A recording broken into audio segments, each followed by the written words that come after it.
after going through a rough start to the season with an injury and then a little bit of a struggle on the return, Paolo Banchero has had a return to form, and he has been deadly and dangerous. And that could mean a lot for a Magic team that is now secured the 7th seed and now going into the play-in. And Paolo's scoring has been the biggest reason why. He's been averaging around 30 in this stretch of the last month and a half, right? And again, does a great job slowing down, right? Keeps it so that Reeves is on him. Bron comes over too late. And again, when Paolo actually uses his frame and size to his advantage, he is a deadly, deadly scorer. He just doesn't always do that, right? So again, he breaks it down. LeBron waits, doesn't really respect the three, right? I mean, he's a 30% or 32% three-point shooter on 4 or 5 a game. So you still have those struggles, right? The jumper's going to have to develop even more coming into year 4 next year. But again, Paolo is doing a great job of then when he gets in transition, he can push, right?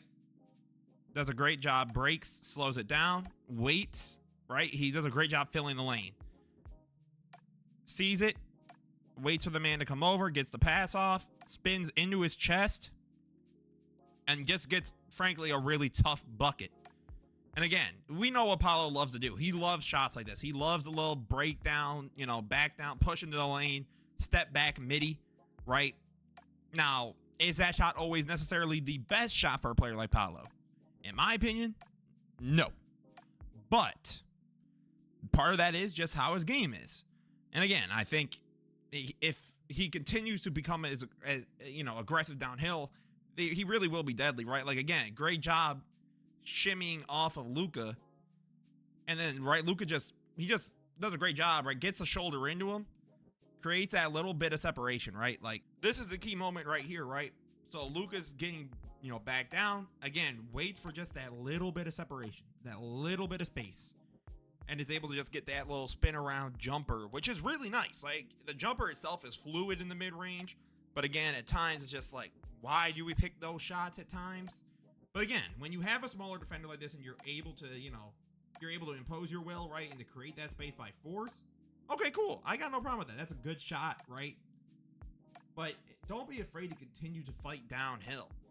And again, I think Paolo's big scoring push has because he's been more aggressive. He hasn't been, he'll take the occasional three, but he hasn't been overly forcing it now, right? He's just been better at playing his style, his game. And again, does a great job weaving between the two in a Damian Lillard-esque style, right? Like, you see Rui kind of try and get over LeBron. He does a great job weaving around and then getting the finish with the right. Like, that's just a tough bucket to get. So Paolo will get you a tough bucket when you really need one. It's just a matter of, can he keep this going into the play-in and then the playoffs? And then, honestly, more importantly, can this be maintained for Paolo's future in his career? Because even during this season, he's had some stretches where the efficiency is just terrible. He'll get you 24, but it'll be on like 24 shots, 25 shots. If Paolo is able to maintain this kind of dominance, right, and is able to continue to basically become a downhill threat to where I can drive and I can get to the rim and finish well, or I'm a, shimmy, stop, pull back, and I can hit that midi over you, then that's really dangerous. And then you can add the 3-ball to your game, right, because guys might sink back, and then you can, make them pay. So again, I think Paolo's scoring is the biggest reason we've seen his resurgence.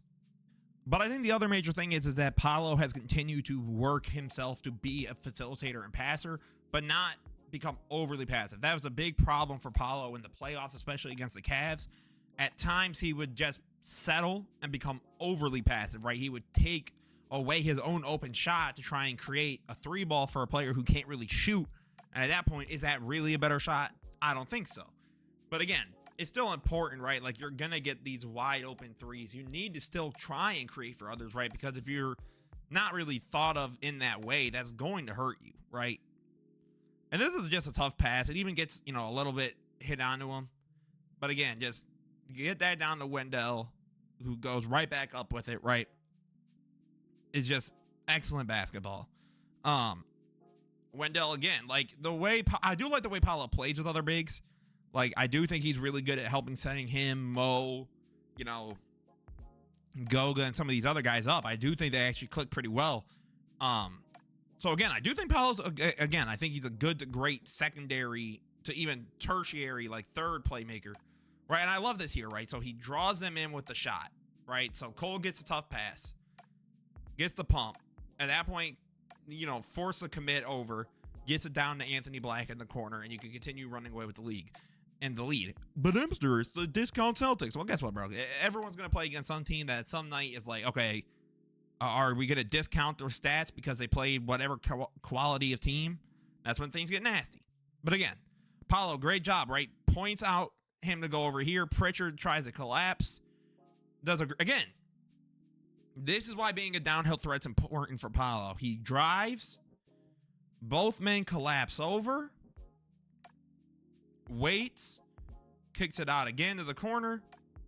Sinks the 3-ball, right? Like, that is just how you need to play if you're going to want to, win your playing game. Try and fight in the playoff series, right? I do think, right, the Magic are a tough first round just because their defensive style is going to try and wear and tear on a team, right? And that could work. Now, will it win a series against the Cavs or everything, the Celtics? No. But it will make it tougher than they think, right? They might come in and go, Orlando can't score. Okay, whatever. But they can come in and they can make scoring for you really difficult. And speaking of which, that's why we got to get into Paolo's defense. And then finally, we have Paolo as a defender. Now, again, Paolo's not an incredible defender, but I think he's still really good. And again, this Magic team as a whole has been really good defensively. Does a great job going over to help, right? Forces it over, fights it from Zion. And again, he's always an active player. Like, this is, again, high IQ, right? Trey Murphy comes over, knows he's going to the big. Paolo waits, gets the poke out from behind. And then immediately, right, you could get transition offense going. And again, this Magic team has always been excellent defensively, basically, in this era with Jamal Mosley. But the bigger problem has always been, can they be good, though, on offense? And again, he's always active. He's always paying attention. He's never going to just, sag off on defense. That's just how he is. He's a very high-effort player. And again, Paolo does a great job, waits, and again, recognizes where the pass is going to have to go. Does a great job. He gets a tip, of it with his hand. And again, Paolo's always been a pretty good to great defender. So I don't think that that's why he's been resurging, but I think it's still important to remember, right? He is giving you pretty good two-way play. It's just the offense at times isn't necessarily as consistent as the defense is. So again, guys, let me know what you guys think down below. Do you think Paolo's resurgence is real? Do you think it's just a hot march? Do you think that he can maintain this into the playoffs or into the, next year? As always, guys, this is Mr. Knows Hoops. Don't forget to leave a like, comment, subscribe. Have a beautiful rest of your day, guys. Peace out.